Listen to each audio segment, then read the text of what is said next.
Autonomic nervous system के दो part हैं, सिंपैथेटिक नर्वस सिस्टम और पैरासिम्पैथेटिक नर्वस सिस्टम। ये मोस्ट इंपॉर्टेंट मतलब अच्छे क्वेश्चन है जो पूछ जाते हैं कि सिंपैथेटिक कौन सा काम करता है और पैरासिम्पैथेटिक कौन सा काम करता है नर्वस सिस्टम में। तो ब्रेन का पार्ट है, मतलब हमारे सिंपैथेटिक नर्वस सिस्टम जो है ये हमारे सारे सिस्टम को ऑपरेट करता है। ऑटोनॉमिक नर्वस सिस्टम हमारे बिना पूछे बिना बताए बॉडी को ऑपरेट करता है, ब्रेन का पार्ट नहीं है। ब्रेन का पार्ट है सीएनएस।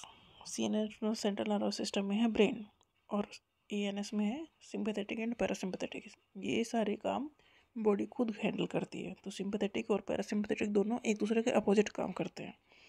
सिंपैथेटिक बॉडी को तैयार करता है लड़ने के लिए या भागने के लिए, मतलब कुछ एक्टिविटी करने के लिए, और पैरासिम्पैथेटिक काम करता है एक्टिविटी पूरी हो चुकी बॉडी को नॉर्मल स्टेट में लेके आने के लिए। तो सिंपैथेटिक काम करेगा बॉडी को एक्शन में लेके आने के लिए, तो एक्शन में जब लेके आएगा तो कुछ काम रोकेगा, कुछ बढ़ाएगा, कुछ एक्टिविटी बढ़ाएगा, कुछ एक्टिविटी कम करेगा। जैसे कि इनहिबिट करेगा secretion of salivary and digestive gland. जब बॉडी एक्शन मोड में है, कुछ काम करना है, कुछ लड़ाई करनी है, कुछ भागना है, कुछ भी करना है, एक्शन मोड में है, तो सलेवरी ग्लैंड का सिक्रेशन कम कर देगा और डाइजेस्टिव ग्लैंड का, जिससे कि डाइजेशन थोड़ा स्लो कर देगा, क्योंकि ब्लड वहाँ नहीं चाहिए, ब्लड चाहिए हाथ पैर में, मूवमेंट में। एक्सीलरेट करेगा हार्ट बीट, अगर हम भाग रहे हैं तो हार्ट बीट बढ़ जाएगी डेफिनेटली। डायलेट करेगा ट्रैकिया, ब्रोंकाई एंड लंग्स। हम भाग रहे हैं, हमें ज़्यादा ऑक्सीजन चाहिए, तो हमारी ऑक्सीजन की जो कैपेसिटी थोड़ी बढ़ जाएगी नॉर्मल से, तो डायलेट करना पड़ेगा, रास्ता बड़ा करना पड़ेगा। तो ट्रैकिया मतलब वो पाइप है जिसके थ्रू एयर जाती है लंग्स में। इनहिबिट करेगा गट पेरिस्टाल्सिस, जो डाइजेशन है उसे रोकेगा, मतलब उसमें फूड का ले जाने का जो प्रोसेस है उसे थोड़ा स्लो कर देगा। इंक्रीज करेगा ब्लड शुगर, ब्लड में शुगर बढ़नी चाहिए क्योंकि हमें काम करना है। कैसे बढ़ाएगा? By stimulating secretion of glucagon hormone. Glucagon hormone का सिक्रेशन बढ़ा के ये काम होगा। इंक्रीज करेगा ब्लड प्रेशर, अगर हमें गुस्सा आ रहा है तो हमारा ब्लड प्रेशर तो डेफिनेटली इंक्रीज होगा नॉर्मल से।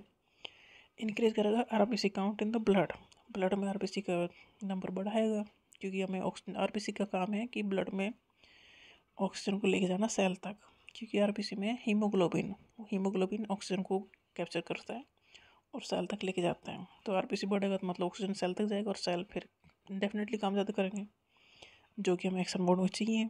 इंक्रीज करेगा सिक्रेशन ऑफ स्वीट ग्लैंड, पसीना में ज़्यादा आएगा जब हम एक्शन मोड में हैं। बीएमआर इंक्रीज करेगा एक्सपेंडिचर ऑफ एनर्जी टेक्स, जब हम सारा ही काम कर रहे हैं एक्शन मोड में है तो डेफिनेटली हमारी एनर्जी ज़्यादा यूज होगी। तो ये सारे काम है सिंपैथेटिक के।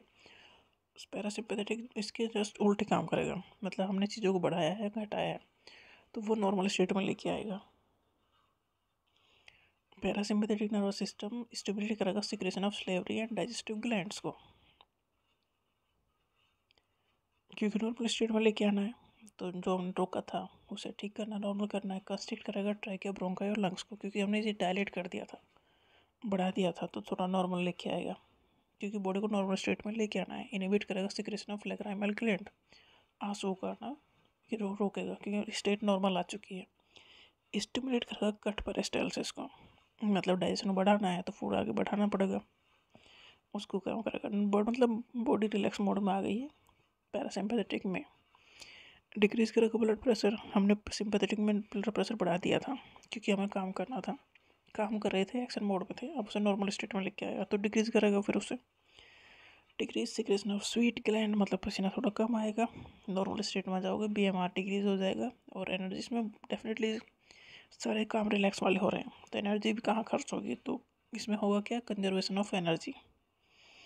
स्टिमुलेट करेगा secretion of insulin, insulin hormone का सिक्रेशन बढ़ाएगा, जिससे कि जो ब्लड का शुगर लेवल है वो कम होगा, क्योंकि इंसुलिन ब्लड शुगर को स्टोर कर लेगा, ले जाएगा, जो स्टोर करना है ब्लड शुगर को वो ले जाएगा और सेल तक पहुंचा देगा, मतलब ब्लड में शुगर इंसुलिन नहीं रहने देगा।